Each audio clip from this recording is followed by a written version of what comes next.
Hi dear students, welcome to physics class. This is the first class of physics. In the first year class we studied 15 chapters and second year also we have 15 chapters. Today we are going to discuss about our first chapter. The chapter name is electric charges and fields. It comes under electrostatics. So we can move to the chapter directly. First, we are going to discuss what is electric charge. Electric charge. If anyone asks you what is electric charge, what you will say? You will say the charge is of two types, that are positive and negative. Like charges repel and unlike charges attract. That only you will say. Okay, so we can say that first, what is electrostatic? That is, the electrostatics deals with the study of phenomenon associated with electric charges at rest. So electrostatics is the study of electric charges at rest. Then here you can see some pictures. In the first picture, you can see that the hair is like this, and in second one, a comb attracts papers, and third one, the balloon attracted by the airs. Why it's happening?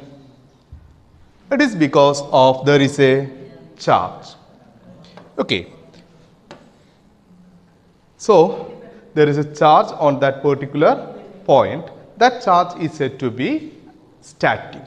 That is, that charge is said to be static charge. If the charges are in motion, then it is called dynamic. And if the charges are at rest or the static one, then that came our topic electrostatics. And if the charges are in motion, at that case, we will say it is current electricity. So that are two topics in our particular physics that we can study. That's current electricity in our third chapter. So our first and second chapter are deals with the electrostatic.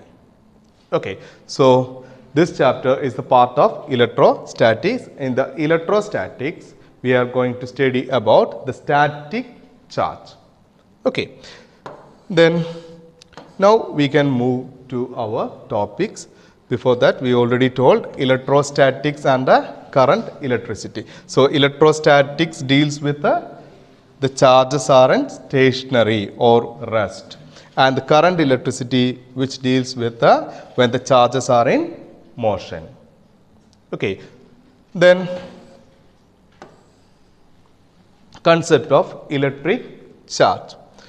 I already told physical property of matter that causes to experience a force when close to other electrically charged matters. Means if we consider two charged particles, then there will be some force between that two. It may be attractive or repulsive. If we can consider two charges, one positive and one negative, then the force will be attractive. That is called the force of attraction. If we consider two positive charges, then there happens the repulsion. Okay. Then this force is the force is due to the property. That property is called the charge. It is because of charge. This attraction and repulsion happen because of the electric charge. Now, we already told that charges are of two types, that are positive and negative. We know that some particles like proton, electron, etc.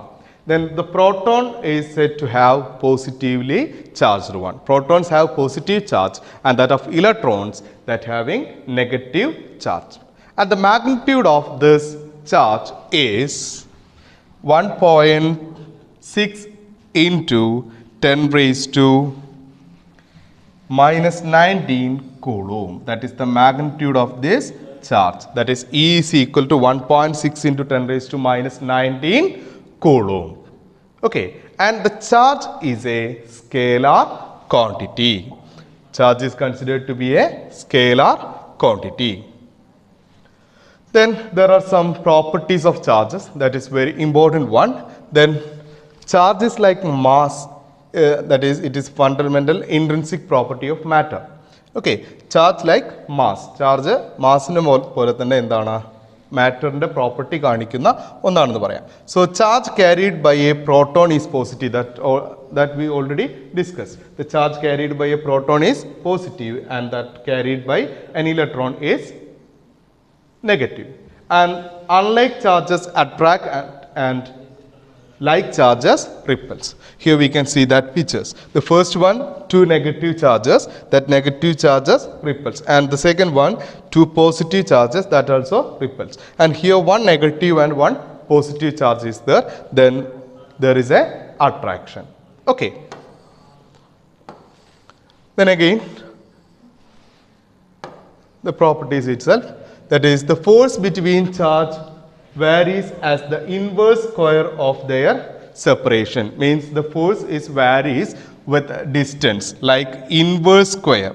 Means if we consider the distance between charges are r, then that force is inversely proportional to this 1 by r square. Force is inversely proportional to 1 by r square. That means here it is inverse square law of this repulsion. There is a force between charges varies as the inverse square of their separation. Okay, that is the point. That is F is proportional to 1 by r square. And electric charge is always conserved. Electric charge is always conserved. You know this term conserved. Okay, then the next one, electric charge is quantized. Quantized means all the charge in the universe are the integral multiple of its basic unit charge. Means the charge of an electron, that is Q. If Q is the charge, then Q can be considered as plus or minus NE, where E is the charge of an electron, that is the basic unit charge. Its value is 1.6 into 10 raised to minus 19 coulomb. And the third one, additive. Charge is additive. Additive means charges can be added like any ordinary numbers. That is, we can add the charges like a number. If we have 10 numbers or 5 numbers, anything, we will add like this. If we consider 5 charges, plus 1, plus 2, plus 3, plus 4 and minus 5, then the sum is 1 plus 1, 2, 2 plus 3, sorry, 1 plus 2, 3 and 3, 6 plus 4, 10, minus 5, then the answer is 5. Okay, so these are very important properties of charges. Means charge is conserved, charge is quantized, and charge is a scalar quantity. Charge is additive. That is very important properties of charges. We can discuss one by one. Okay. Then again, one more property. The electric charge is invariant as it does not depend upon the motion of the charged body or the observer. That means mathematically we can consider charge at rest must be equal to charge at motion. Means charge is not depends on if the charge is on motion or rest, and that magnitude should be the same. Like charges at rest is equal to charges in motion. Okay, then again one more property, that is charge density is maximum at sharply curved surface than flat surface. Here you can see two pictures. One is a spherical surface, another one there are some sharp points. Okay, in this figure you can see that in the sharp points the charges are, number of charges are high, and here it's its separation is like this, means there is no dense points, means the charges are unique in this surface. Okay, here you can see that the number of charges increased in this particular point, means it is a sharp edge. Okay, that's why it is called the charge density is maximum at sharply curved surface than flat surface. So, charge distribution depends on shape of a conductor. So, we can say that charge distribution depends on shape of a conductor. Okay. Then we can discuss that properties once again. The basic properties of electric charge. We have seen that there are two types of charges, namely positive and negative, and their effects tends to cancel each other. Means if two charges, one positive and negative charges are close together, then there is neutralization happens, means there is no charge. If the size of the charged bodies are very small compared to the distance between them, we treat them as point charges. Means the size of the charged body. For example, a man standing in a platform and a train passes. Then in the case of the charge, we can consider that man to be a pointed charge comparing to the length of that train. Okay. Then all the charge content of the body is assumed to be concentrated at one point in the space. Means all the charges are concentrated at a particular point on the space. Okay. Then additive property. I already told what is additive property. So if we consider Q1, Q2 are two charges, then we can add these charges like a number, that is Q1 plus Q2. And if there are n number of charges, Q1, Q2, Q3, etc. up to Qn, then the total charge Q is sum of these individual charges. That is Q is equal to Q1 plus Q2 plus Q3 plus etc. Qn. So charge എന്തുണ്ട് magnitude ഉണ്ട് പക്ഷേ എന്തില്ല direction ഇല്ല. That is similar to mass. Okay, that's also another property. Then the difference between mass and charge.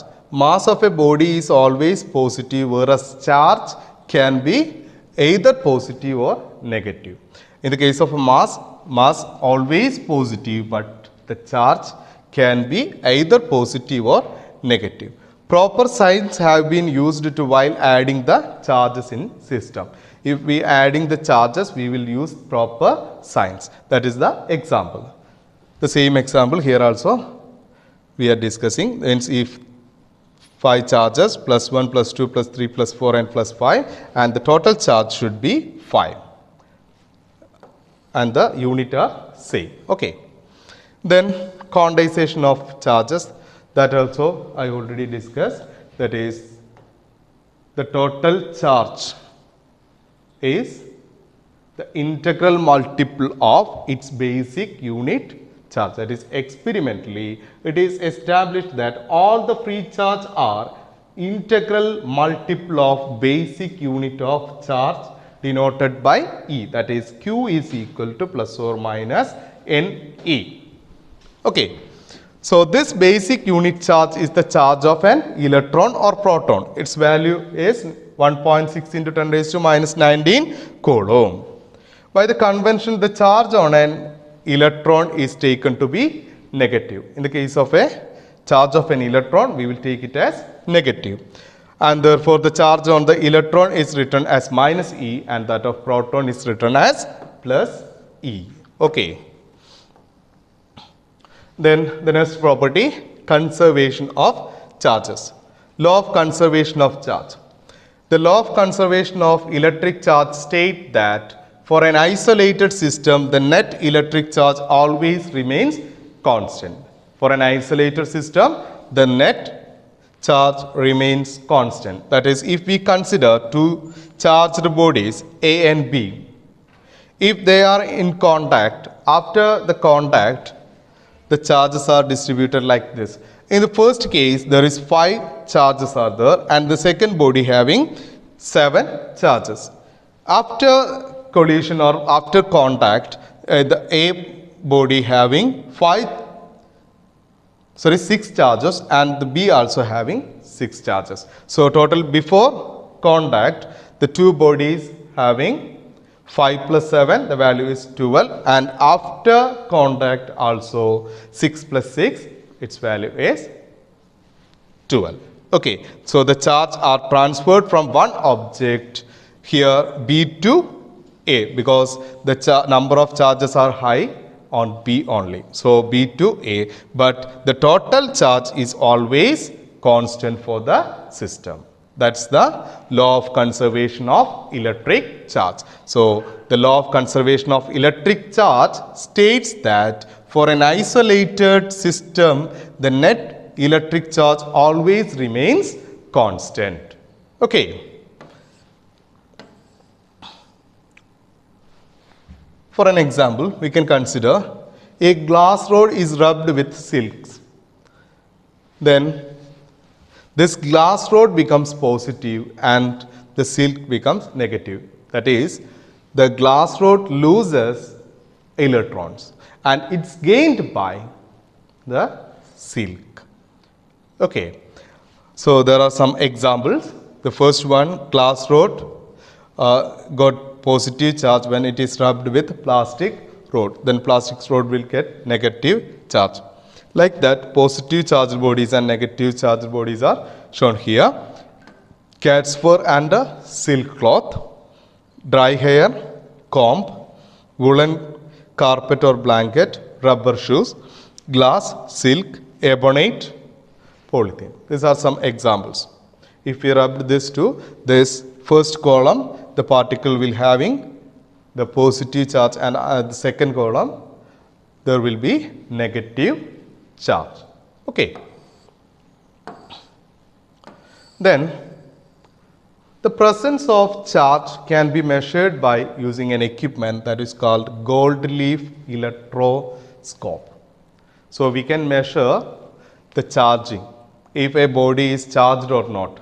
That can be measured by using an apparatus which is called gold leaf electroscope. Okay, that apparatus consists of a brass disc and an insulator plug, glass case, brass rod, gold leaf, metal foil. Okay, and what is the working of this? If a charged body touches this brass disc, if I can consider a positive charged body, then due to this metal foil, due to this brass rod, the gold leaf acquires the similar charges and they will repel. The presence of charge can be measured by using the repulsion, not by the attraction. Why? Because a charged body will attract an uncharged body and like charges also attracts. So, but repulsion happens only if two charges are same. Okay, so the device used to measure the presence of charge is gold leaf electroscope. Okay, next topic, electrification. So there are many methods for electrification. Before going to that, we are going to discuss about the material, the classification of the material. Materials are classified into three, that are conductors, insulators and semiconductors.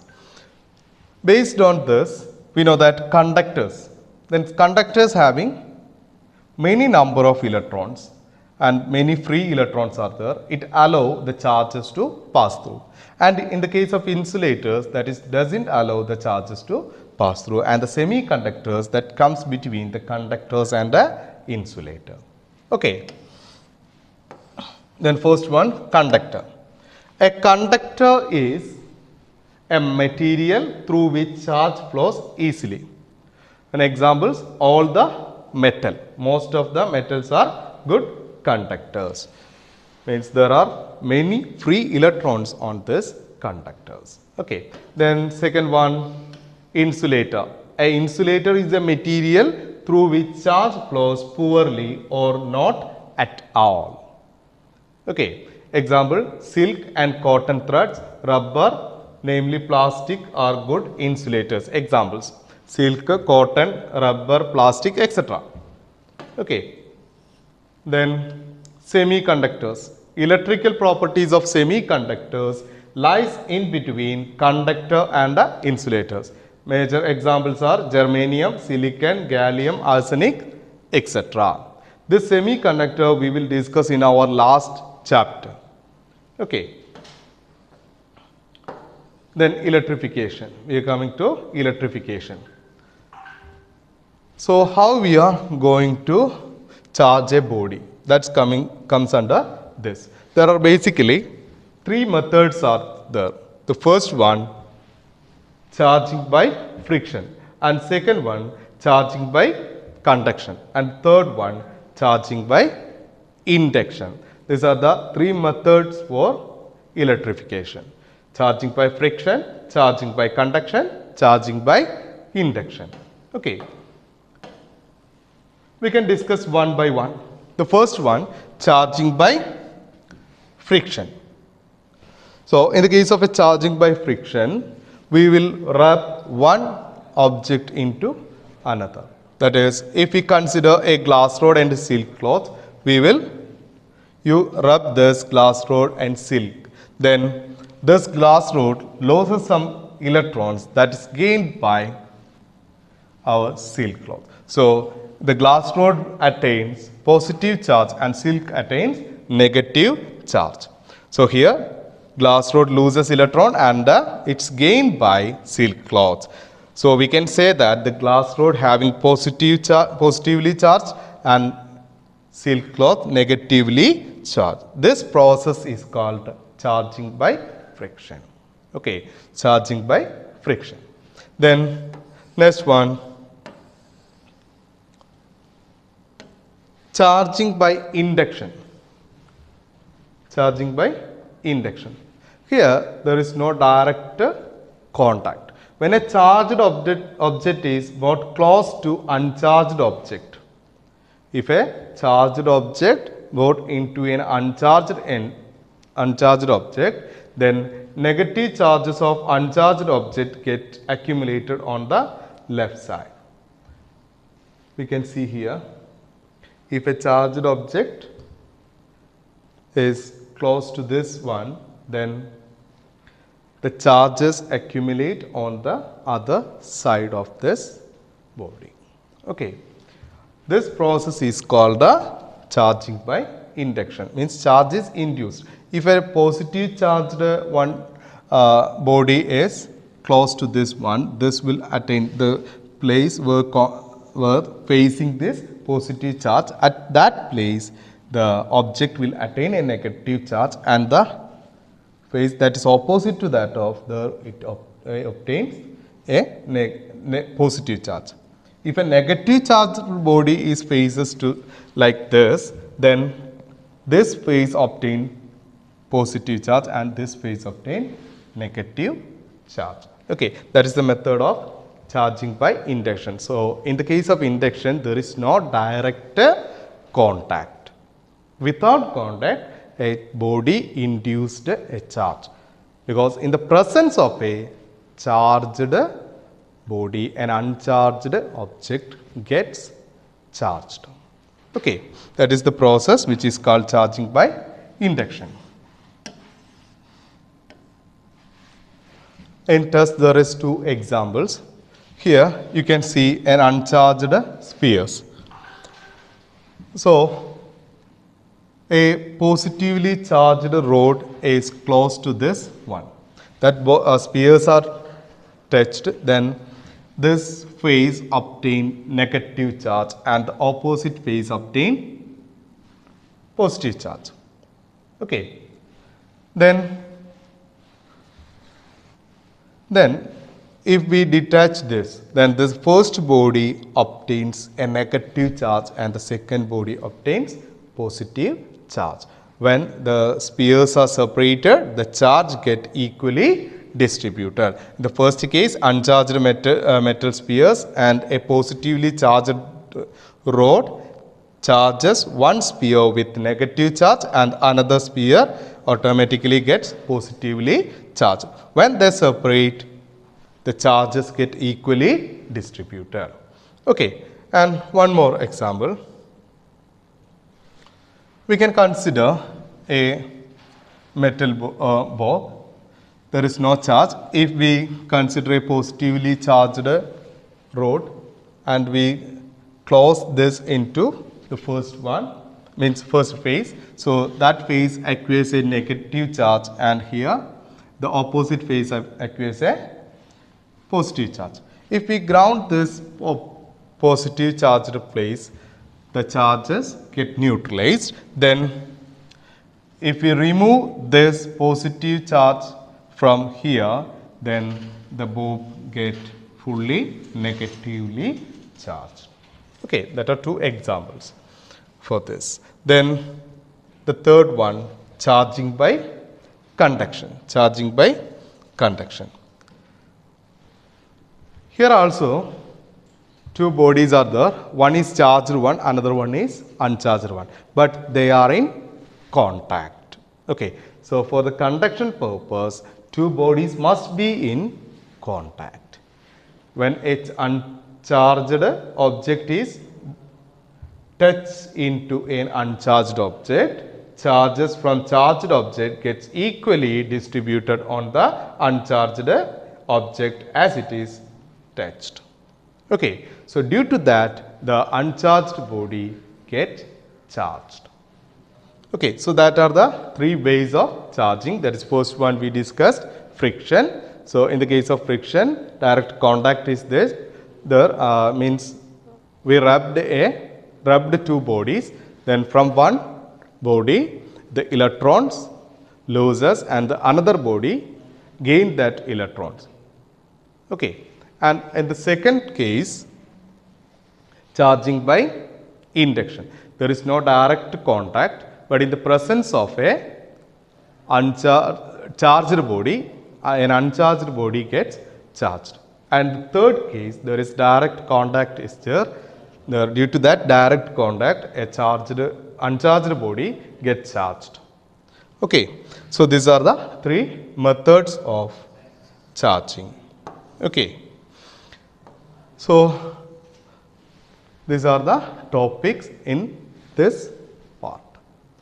So first we discussed what is electric charge, then what are the ways of charging, that only in this part. Thank you.